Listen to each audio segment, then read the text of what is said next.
আসসালামু আলাইকুম বন্ধুরা, আপনাদের সবাইকে আদরের বকবকানি চ্যানেলে স্বাগতম। তো চলুন বেশি কথা না বলে শুরু করা যাক। আমি পদ্মজা, লেখক এলমা বেহরোজ, পর্ব 20। আজ যেন শুধু মোড়ল বাড়ির মাথার উপরেই সূর্যটা উঠেছে। সকাল থেকে আত্মীয় স্বজন আপ্যায়ন প্রস্তুতির তোড়ঝোড় চলছে, সবাই ঘেমে একাকার। বাড়ির প্রতিটা মানুষ ব্যস্ত। মোর্শেদ হিমেল ও প্রান্তকে নিয়ে বাজার করে ফিরেছেন সূর্য ওঠার মাথায়। লাহারি ঘরের পাশে বড় উনুন করা হয়েছে। সাধারণ চালের পরিবর্তে সুগন্ধি বা কাটারি ভোগ সিদ্ধ চালের ভাত রান্না করা হয়েছে। ফিরনি রাজহাঁসের মাংস রান্না করা হচ্ছে। বাড়ি জুড়ে রমরমা ব্যাপার। একদিন আগের ঘটনা ধামাচাপা পড়েছে 95 ভাগ। ছোট ছোট দরিদ্র ছেলেমেয়েরা খাবারের ঘ্রাণ পেয়ে ছুটে এসেছে মোড়ল বাড়ি। সবার মধ্যে নতুন উত্তেজনা, নতুন অনুভূতি। শুধু পূর্ণা এখনো সেদিনের ঘটনা থেকে বেরোতে পারছে না। চিত হয়ে শুয়ে আছে ঘরে। পদ্মজা মঞ্জুর আর শিউলির মাকে কাজে সাহায্য করছিল। হেমলতা ধমকি ঘরে পাঠিয়ে দেন। পদ্মজা ঘামে ভেজা কপাল মুছতে মুছতে ঘরে প্রবেশ করে। পূর্ণার দুচোখ জলে নদী। পদ্মজা বিছানার উপর পা তুলে বসলো। পূর্ণা পদ্মজার উপস্থিতি টের পেয়ে হাতের উল্টো পাশ দিয়ে চোখের জল মুছল। পদ্মজা কণ্ঠ খাদে নামিয়ে বলল, চোখের জল কি শেষ হয় না? পূর্ণা নিরুত্তর। পদ্মজা অভিজ্ঞ স্বরে বলল, দেখ পূর্ণা, এসব মনে রাখলে তোরই ক্ষতি। দেখছিস না আমি একদিনের ব্যবধানে সব ভুলে হুবু শ্বশুর বাড়ির মানুষদের জন্য রান্নাবান্না করছি। তুইও ভুলে যা, তোর বন্ধুরা আসছে, তুই নাকি তাদের ধমকে দিয়েছিস। এটা কিন্তু ঠিক না। পূর্ণা পদ্মজার দিকে তাকালো, দৃষ্টি ভীষণ শীতল। পদ্মজাকে বলল, সত্যি ভুলতে পেরেছ আপা? পদ্মজার সঙ্গে সঙ্গে উত্তর দিল, ভুলিনি, কিন্তু সহ্য করতে পেরেছি। তোর মতো চোখের জল অপাত্রে ঢালছি না। পূর্ণা উঠে বসে একটা বালিশ বুকে জড়িয়ে ধরে দায়সারাভাবে বলে, তুমি অনেক শক্ত আপা, আমি খুবই দুর্বল, আমি ভুলতে পারছি না। পদ্মজার এই বিষয়ে কথা বাড়ল না। পূর্ণার গা ঘেঁষে বসে ফিসফিসিয়ে বলল, গতকাল রাতে কি হয়েছে জানিস? কি হয়েছে? পদ্মজা চারিদিকে চোখ বুলিয়ে বলে, তোর নায়ক ভাইয়ের চিঠি আম্মার হাতে পড়েছে। পূর্ণা আটকে উঠে বলে, সে কি, কখন, কিভাবে? আর বলিস না, সেদিন তুই নানে বাড়ি ছিলি, তখন চিঠি দুটা বের করেছিলাম, বারান্দার ঘরে পালিশের নিচে রেখে দিই, আর মনে নেই। এরপরেই অঘটন ঘটে। এরপর দিন বিচার বসলো। চিঠির কথা ভুলেই গেছিলাম। বারান্দার ঘরে ছিলাম রাতে, তবুও মনে পড়েনি। আর আম্মা পেয়ে গেল। উত্তেজনা ভয়ে পূর্ণার গলা শুকিয়ে গেছে। শুরু হলো, আম্মা কি বলেছে? পদ্মজার ঠোঁট দুটো উল্টিয়ে কি যেন ভাবে। এরপর ব্যথিত স্বরে বলল, তেমন কিছু না, এর জন্যই আরো ভয় হচ্ছে। কিছুই না? কখন হলো এসব জিজ্ঞাসা করছে। আমি বললাম, তুমি যা বলবে তাই হবে। এরপর আম্মা অনেকক্ষণ আমার দিকে তাকিয়েছিল। তারপর বলল, ঘুমায় গিয়ে শেষ। দুবোন একসাথে চিন্তায় পড়ে গেল।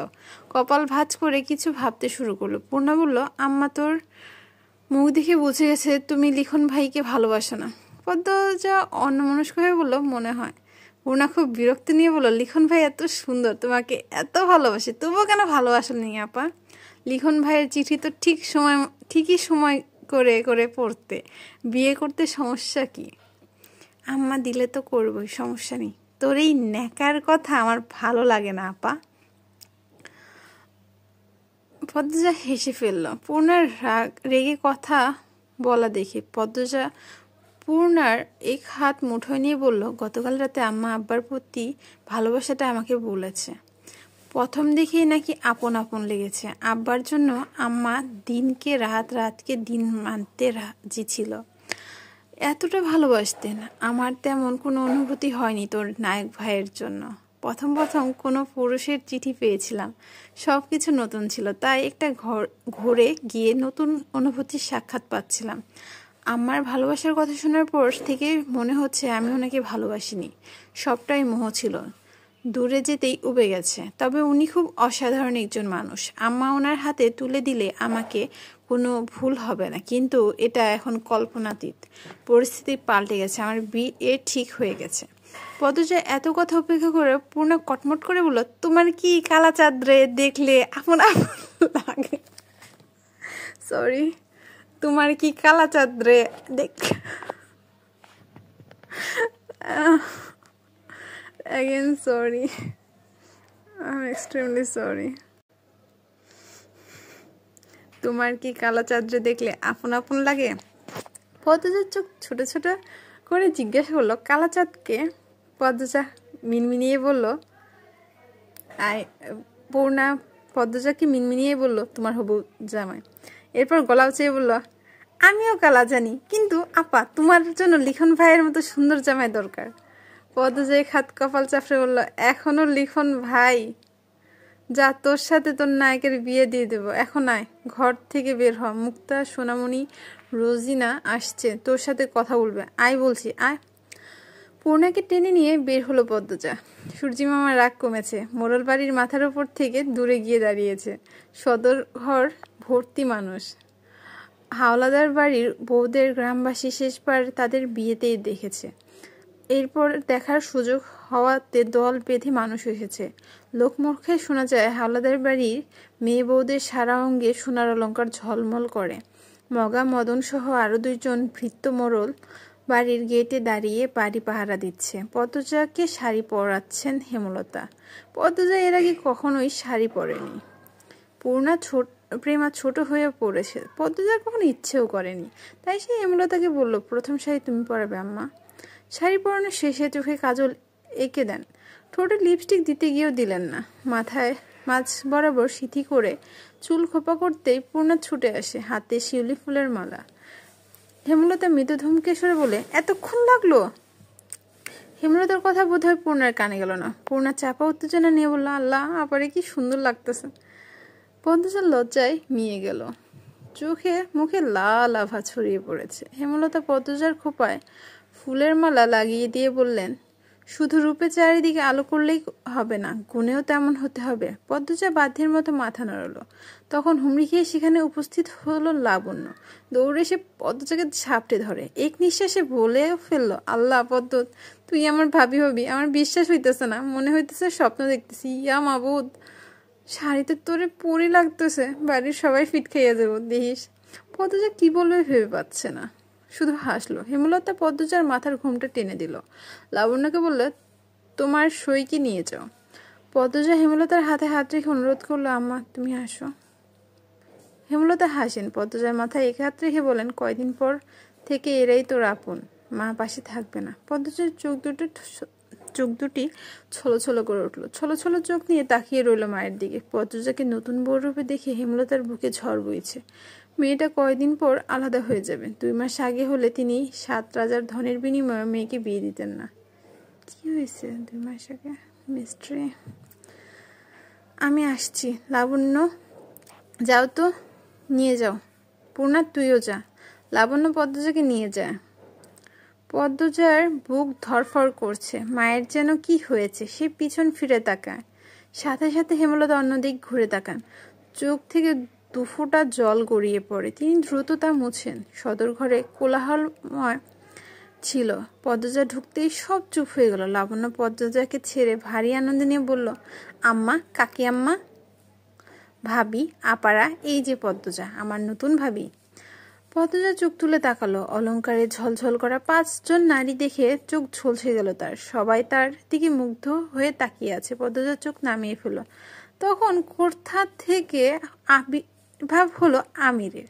সদর দরজার মুখেই দাঁড়িয়েছিল পদ্মজা। পদ্মজাকে দেখে থমকে গেল সে। পদ্মজার পরনে খয়েরি রঙের চান্দানি শাড়ি।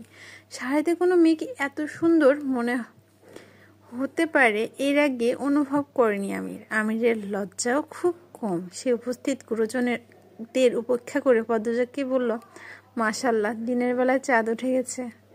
লজ্জায় পদ্মজার রগে রগে কাঁপন ধরে। এত লজ্জাহীন মানুষ কি করে হয়? আমিরের মা ফরিনা ধমকের স্বরে বলেন, বাবু, এনের বয় আইসা। আমির পদ্মজাকে দৃষ্টি স্থির রেখে মায়ের পাশে গিয়ে বসল। হেমলতা সদর ঘরে প্রবেশ করতে আমির ধরফরিয়ে উঠল। ছুটে এসে হেমলতার পা ছুঁয়ে সালাম করলো। হবু শাশুড়ির প্রতি আমিরের এত দরদ দেখে ফরিনা খুব বিরক্ত হলেন। পাশ থেকে ফরিনার যা আমিনা ফিসফিসিয়ে বলল, মেয়ের রূপ আগুনের হলকা, বাবু এইবার হাত ছাড়া হইল বইলা।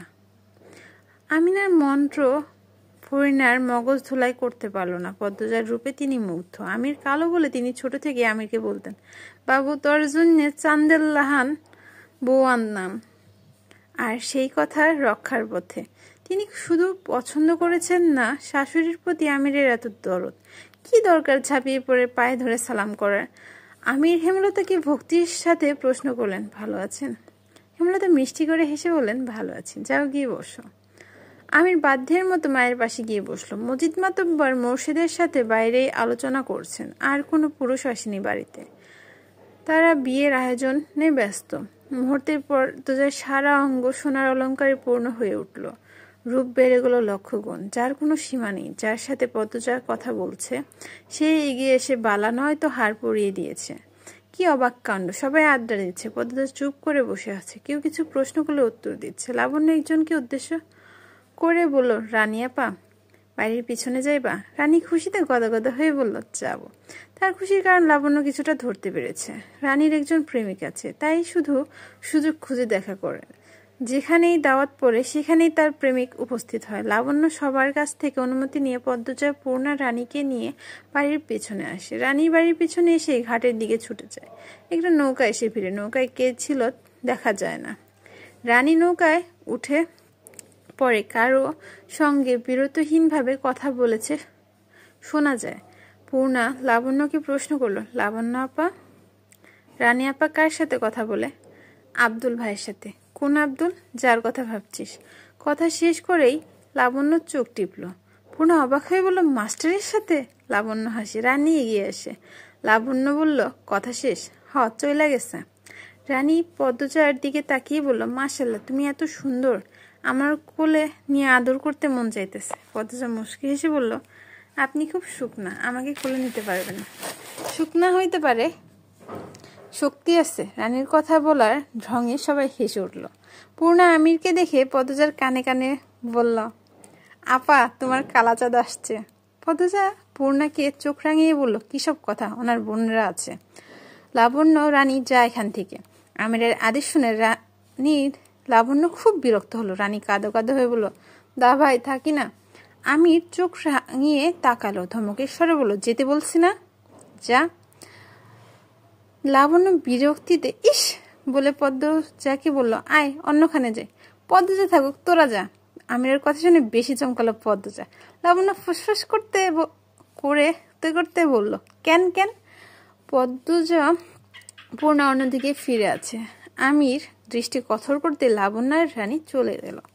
পূর্ণা চলে যেতে চাইলে পদ্মজা পূর্ণার হাত চেপে ধরে। পূর্ণা পদ্মজার হাত ছেড়ে ধীরে কণ্ঠে বলে, একা থেকে তোমার কালাচাঁদের ভালোবাসা খাচ্ছি। পূর্ণা ছুটে চলে গেল। আমির পদ্মজার পাশে এসে দাঁড়াতে পদ্মজা বলল, বিয়ের আগে গুরুজনদের না জানে এইভাবে একা কথা বলা ঠিক না। কি হবে? পদ্মজা কিছুক্ষণ নীরব থেকে বলল, কলঙ্ক লাগবে। আর কি বাকি আছে? পরিমাণ না বাড়ানোই ভালো। পদ্মজার কথা বলতে একটু গলা কাঁপেনি। বাড়ির ভেতর চলে আসার জন্য পা বাড়াতেই আমির পদ্মজার এক হাত হাওয়া দিয়ে ধরে, আবার ছেড়ে দিল। পদ্মজার শীতকে দূরে সরে গেল। আমির বলল, তুমি সত্যি একটা পদ্ম ফুল, পদ্মবতী। এই জন্য লিখেন সার মতো সুদর্শন যুবক তোমার প্রেমে পড়েছে। দেখা হওয়ার পরপরই এই প্রথম পদ্মজার চোখ তুলে তাকালো। পরপরই চোখের দৃষ্টি সরিয়ে ছুটে বাড়ির ভিতরে চলে গেল। আমির অনেকক্ষণ সেখানে দাঁড়িয়েছিল। দেখতে দেখতে সন্ধ্যা ঘনিয়ে এলো। এবার আত্মীয় বিদায়ের পালা। যাওয়ার পূর্বে লাবণ্য একটা কাগজ পদ্মজার হাতে গুঁজে দিল। দা ভাই দিয়েছে। ঘুমাবার আগে পদ্মজা কাঁপা কাঁপা হাতে কাগজটির ভাঁজটি খুলল। কাগজটিতে যত্ন করে লেখা ছিল, সারা অঙ্গ কলঙ্কে ঝলসে যাক, তুই বন্ধু শুধু আমার থাক। So romantic. তো বন্ধুরা, আজ এই পর্যন্তই। আপনারা ভালো থাকবেন। আপনাদের সবাইকে ঈদ উল আজহার শুভেচ্ছা। ঈদ মোবারক। আল্লাহ হাফেজ।